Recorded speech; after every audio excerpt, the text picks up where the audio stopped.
میں نے جو آیہ کریمہ تلاوت کی ہے، اللہ کریم اس میں ارشاد فرماتا ہے وَلَوْ أَنَّهُمْ آمَنُوا وَاتَّقَوْا لَمَثُوبَةٌ مِّنْ عِندِ اللَّهِ خَيْرٌ لَوْ كَانُوا يَعْلَمُونَ۔ اور اگر وہ ایمان لاتے اور پرہیزگاری اختیار کرتے تو اللہ کے یہاں کا ثواب بہت اچھا ہے اگر یہ جانتے۔ اللہ کریم ارشاد فرما رہا ہے کہ جو ایمان لائے اور پرہیزگاری اختیار کرے، اگر وہ عقل رکھنے والا ہو، جاننے والا ہو، تو اسے اس بات کا علم ہونا چاہیے کہ اللہ کے یہاں کا جو ثواب ہے وہ اللہ فرماتا ہے خیر، وہ بہت اچھا ہے۔ وہ کیا ہے جی؟ بہت اچھا ہے۔ ہمارے ہاں ایک لفظ بولا جاتا ہے کہ یہ کام کرو گے تو تھوڑا ثواب ہے، یہ کام کرو گے تو زیادہ ثواب ہے۔ اور یہ نیکی اور ثواب ایک ایسا لفظ ہے کہ اسے ہم تہ تک اتر کے اس کی گہرائی کو سمجھنا، اس کی کوشش نہیں کرتے۔ مطلب یہ ہوا کہ ہم نے اس بات کو تو جانا ہے کہ اس کام کو کرنے میں ثواب ہے، لیکن اس کام کو کرنے میں تھوڑا ثواب ہے، اس کام کو کرنے میں کم ثواب ہے، لیکن اس ثواب کا دراصل مفہوم اور اس کا مطلب کیا ہے، اس کی تفصیل کے اندر جانا، یہ عشق والوں کا شیوا ہے۔ لسان العرب جو کہ معتبر کتاب ہے عربی لغت کی، اس کے اندر اس بات کو لکھا گیا ہے کہ نیکی کے بدلے میں جو ہم جزا حاصل کرتے ہیں اس کو ثواب کہا جاتا ہے۔ یعنی جب ہم اپنے رب کو راضی کرتے ہیں تو اللہ تعالیٰ راضی ہو کر اس کے بدلے میں جتنا ہمیں خوش ہو کر جو عطا فرماتا ہے اسے ثواب کہا جاتا ہے۔ اب یہ ہر بندے کا اس کے اپنے ذہن اور اس کی اپنی نیت کے حساب سے ثواب مختلف ہو سکتا ہے۔ ایک حکایت آپ کے سامنے عرض کرنے لگا ہوں۔ حضرت بشر حافی رحمۃ اللہ علیہ بڑے معروف اللہ کے ولی گزرے ہیں۔ جب ان کا وصال ہوا، آدمی کی خواب کے اندر آپ تشریف لائے، اور جب جنت کی نعمتوں سے سرفراز اس بندے نے انہیں دیکھا تو اس نے اسی زمانے کے دو اور ایسے بندے جو بڑے لوگوں کے ہاں مقبول اور بڑے پرہیزگار سمجھے جاتے تھے، یعنی صف اولیاء میں جنہیں لوگ گنا کرتے تھے، اس نے ان دونوں کا نام لیا، کہنے لگا شیخ عبد الوہاب اور شیخ ابو نصر رحمۃ اللہ علیہ، ان دونوں کا حال کیا ہے؟ اب یہ خواب کا معاملہ ہے، اور اللہ تعالیٰ کے جو اولیاء ہوتے ہیں وہ بعد از وصال کسی کو خواب میں آ کر اگر اپنی حقیقت حال بتا دیں تو یہ ان کا کرم ہوتا ہے۔ بعض لوگ ایسے بھی ہیں جو کہتے ہیں مولوی صاحب دعا کرو، بڑا عرصہ ہو گیا ہے، اماں جی ابا جی خواب دے اندر نہیں آئے، ایک دفعہ خواب دے اندر زیارت ہو جائے۔ کچھ لوگوں کی یہ خواہش ہوتی ہے، اور مختلف قسم کا یہ خواب کا ایک تعلق ہوتا ہے جو دنیا سے لوگ چلے گئے ہوتے ہیں اس کے ساتھ۔ تو نبی پاک صلی اللہ تعالیٰ علیہ وآلہ وسلم نے جو سچے خواب ہیں ان کو نبوت کا 40واں حصہ قرار دیا۔ یعنی سچے خواب اس امت میں چونکہ نبوت ختم ہے، اب خواب، الہام اور کشف یہ چیزیں جاری ہیں، نبوت اب ختم ہو چکی ہے۔ تو خواب کے اوپر اس وقت بات کرنا یہ میرا موضوع نہیں ہے، یہ ویسے تھوڑا سا تفصیل کے اندر جا کے آپ کو بتایا۔ واپس آتا ہوں، اس نے دونوں ہستیوں کے متعلق شیخ عبد الوہاب اور شیخ ابو نصر رحمۃ اللہ علیہ ان کے متعلق پوچھا خواب کے اندر حضرت بشر حافی سے کہ ان دونوں کا جنت میں آپ نے کوئی حال حوال دیکھا ہے؟ آپ نے ان دونوں کو دیکھا ہے؟ ان دونوں کا حال کیسا ہے؟ وہ بھی وفات پا چکے تھے، بشر حافی بھی وفات پا چکے تھے۔ جب اس نے پوچھا تو آپ نے آگے سے کیا فرمایا؟ آپ فرمانے لگے اللہ پاک نے ان کی بخشش فرما دی ہے، وہ دونوں جنتی کھانے کھاتے ہیں اور جنتی شربت پیتے ہیں اور جنت میں بڑی موجیں کر رہے ہیں۔ اب سوال کرنے والے نے پوچھا کہ یہ ان دونوں کا حال ہے تو آپ کا حال کیا ہے؟ آپ فرمانے لگے، اس نے پوچھا آپ پر کیا گزری؟ بشر حافی فرمانے لگے اللہ جانتا ہے، مجھے جنت کے کھانے پینے کی رغبت کا شوق دنیا میں نہیں تھا۔ میں جب نیکیاں کرتا تھا اپنے رب کے عشق میں کرتا تھا، میں مرا ہوں، اللہ نے مجھے اپنا دیدار عطا فرمایا۔ اب یہ دیکھیں جنت ملنا یہ کوئی رب کی ناراضگی کا معاملہ تو نہیں ہے نا، جس پہ راضی ہوا ہے اسی کو جنت دی ہے۔ رب جس پہ راضی ہوا ہے اسی کو جنت کے کھانے پینے دیے ہیں۔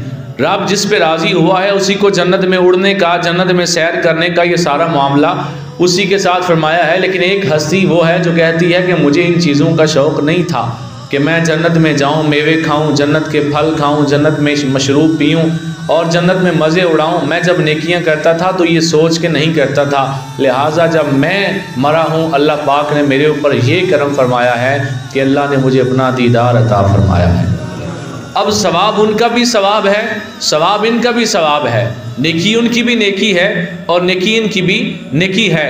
لیکن ایک ہوتا ہے کہ انسان نیکی کر رہا ہے، رب کا حکم سمجھ کے کر رہا ہے، رب کو راضی کرنے کے لیے کر رہا ہے، لیکن اس میں فنائیت ابھی تک نہیں پہنچی کہ وہ فنا ہو کے عبادت کر رہا ہے۔ جیسے حدیث پاک میں آتا ہے میرے آقا صلی اللہ تعالیٰ علیہ وآلہ وسلم نے عبادت کی، اتنا لمبا قیام کیا، میرے آقا صلی اللہ تعالیٰ علیہ وآلہ وسلم کے مبارک قدمین جو ہیں ان کے اندر ورم آگے۔ حضرت ام المومنین سیدہ عائشہ صدیقہ رضی اللہ تعالیٰ عنہا عرض کرتی ہیں، حضور اللہ آپ پہ راضی ہے، اللہ نے آپ کو اپنا محبوب بنا لیا ہے، جنت آپ کو عطا فرما دی ہے، پھر آپ اتنی مشقت کے ساتھ اتنی عبادت کیوں کرتے ہیں کہ آپ کے مبارک قدمین جو ہیں ان کے اندر ورم آگے، آپ اتنی دیر تک عبادت کیوں کرتے ہیں؟ میرے رسول پاک صلی اللہ تعالیٰ علیہ وآلہ وسلم نے فرمایا، عائشہ کیا میں اپنے رب کا فرمان بردار بندہ نہ بنوں؟ کیا میں اپنے رب کو راضی نہ کروں؟ حالانکہ رب نے جنت دے دی ہے، ہم میں سے کوئی ہو تو کہے بس ٹھیک ہے جنت لب گئی، بس ٹھیک ہے تو آگے کرنے کی کوئی لوڑ نہیں، جنت ہی تو چاہیے دی سی وہ لب گئی، اس سے آگے کرنے کی ضرورت نہیں ہے۔ لیکن نہ یہ رسول پاک صلی اللہ علیہ وسلم کی تعلیمات ہیں، نہ یہ ان کے صحابہ کرام کا عمل ہے۔ اگر یہ ہوتا تو نبی پاک صلی اللہ تعالیٰ علیہ وسلم مسجد نبوی شریف میں آتے ہیں اور آ کر نماز شروع کرتے ہیں، اور نبی پاک صلی اللہ تعالیٰ علیہ وسلم بعد میں ایک مجلس لگتی ہے، اور مجلس لگنے کے بعد آپ فرماتے ہیں میرے صحابہ اب جو بندہ آئے گا وہ جنتی انسان ہوگا۔ وہ آگے سے ایک بندہ آ گیا، طویل حدیث ہے، میں نے پہلے سنائی ہے، صرف اشارہ کرنا اس وقت مقصود ہے۔ نبی پاک صلی اللہ علیہ وسلم نے 3 دن مسلسل فرمایا اب جو آئے گا وہ جنتی انسان ہے۔ تینوں دن ایک ہی بندہ آ گیا، اس بندے کو تینوں دن صحابہ نے بتایا کہ تو ابھی مجلس میں نہیں پہنچتا تھا، تیرے آنے سے پہلے نبی پاک صلی اللہ تعالیٰ علیہ وسلم روزانہ 3 دن مسلسل فرماتے رہے اب جو بندہ مسجد میں داخل ہونے لگا ہے وہ بندہ عام نہیں ہے، وہ جنتی انسان ہے۔ اس کے باوجود اس بندے نے عبادتیں کرنا نہیں چھوڑا، نماز پڑھنا نہیں چھوڑا کہ بس ٹھیک ہے ایتھے تک آئے ہیں جنت لب گئی اون چھڑ دے کو کام۔ جدو سرکار نے فرما چھڑیا اور پھر سرکار کی کہی ہوئی بات تو کوئی کچی بات تو ہے ہی نہیں، سرکار نے فرمایا تو پکی بات۔ پھر یہی مثال آپ عشرہ مبشرہ کی لے لیں، نبی پاک صلی اللہ تعالیٰ علیہ وآلہ وسلم مسجد قبلتین، آپ میں سے جس نے عمرہ کیا ہوا اس نے دیکھی ہوگی کہ نبی پاک صلی اللہ علیہ وسلم نماز پڑھا رہے ہیں، دوران نماز جب قبلہ بدلا حضور صلی اللہ علیہ وسلم اٹھے اور اپنی اسی صف جو کہ ادھر منہ کر کے نماز پڑھ رہے ہیں ان کی بیک سائڈ پہ پشت پہ جا کے جب آپ نے نماز پڑھنا شروع کی تو وہ سارے کے سارے وہ پورا گول چکر، بچپن میں جب ہم نے سنا تھا تو ہمیں تو یہ لگا تھا کہ نبی پاک علیہ السلام نماز پڑھا رہے ہیں، نماز پڑھاتے پڑھاتے ایسے تھوڑا سا مڑے تھے، تو ایسا نہیں ہوا تھا، وہ پورا گول چکر ہے، یعنی جیسے ابھی میں ادھر منہ کر کے کھڑا ہوا ہوں تو تھوڑا سا مڑنا ہے کہ میں ادھر منہ کروں یا تھوڑا سا مڑنا ہے کہ میں ادھر منہ کروں، لیکن مکمل مڑنا یہ ہے کہ میں اپنا منہ ادھر کی طرف کر لوں، آپ کی طرف میری کمر ہو جائے، اس کو مکمل مڑنا کہا جاتا ہے۔ اور جس نے مسجد قبلتین دیکھی ہے اس نے دیکھا کہ نبی علیہ السلام مکمل مڑ گئے تھے، پہلے وہ جو پچھلا دروازہ ہے اس کے اوپر انہوں نے وہ مسلح کا نشان بنایا ہوا ہے کہ پتہ چل جاتا ہے کہ پہلے ادھر منہ کر کے نماز پڑھ رہے تھے، پھر حضور پورے مڑ کے ادھر آ گئے۔ اب صحابہ نے یہ نہیں سوچا کہ نبی علیہ السلام شاید وضو کرنے چلے گئے یا اٹھ کے نماز سے چلے گئے، ہم اپنی نماز یوں ہی پوری کرتے ہیں۔ صحابہ نے کہا جدھر سرکار مڑ گئے نے ساڑی نماز بھی ادھر ہی مڑ گئی۔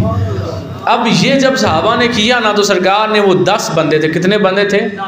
سارے بولے کتنے بندے تھے؟ 10 بندے تھے۔ نبی پاک صلی اللہ علیہ وسلم نے نماز مکمل فرمانے کے بعد فرمایا کہ تم سب نے جب حالت نماز میں تم نے میری اطاعت کرتے ہوئے قبلے کی طرف اللہ نے قبلہ بدلنے کا حکم دیا، تم نے مجھے قبلہ سمجھتے ہوئے تم نے بھی قبلہ بدل لیا، جدھر میں چلا ہوں تم ادھر چل پڑے ہو، اللہ نے تم سب کو جنتی بنا دیا ہے۔ اب یہ 10 بندے جنت کا ٹکٹ لے لینے کے باوجود بھی جنگوں میں بھی جاتے رہے، نمازیں بھی پڑھتے رہے، روزے بھی رکھتے رہے، زکاتیں بھی دیتے رہے، نیکیاں بھی کرتے رہے۔ یہ نہیں کہا کہ بس اب بڑا ہو گیا ہے، اب اتنا کافی تھا، اس سے آگے اب جانے کی ضرورت ہے، بولیں نہیں، ایسا کسی صحابی نے نہیں کیا۔ یہ بات میرا آج کا آپ کے سامنے جو میں نے یہ موضوع رکھا ہے کہ ثواب کا ہر بندے کی سوچ کے مطابق ڈیفرنٹ علیحدہ اسے اجر ملتا ہے۔ نبی پاک صلی اللہ علیہ وسلم ارشاد فرماتے ہیں اللہ کے ہاں ہر نیکی کا اجر 10 گنا سے لے کے 700 گنا تک ہے۔ اور دیکھو نا جڑے بندے نے پورا جا گڑ پایا وہ دی 10 گنا، جنہیں تھوڑا جا بدایا وہ دی 20 گنا، جنہیں اور بدایا وہ دی کو 100 گنا، جنہیں اور بدایا وہ دی کو 200-400 گنا، تو جنہیں اللہ دے ولیاں والی نماز پڑھی جویں غوث اعظم نے، داتا صاحب نے،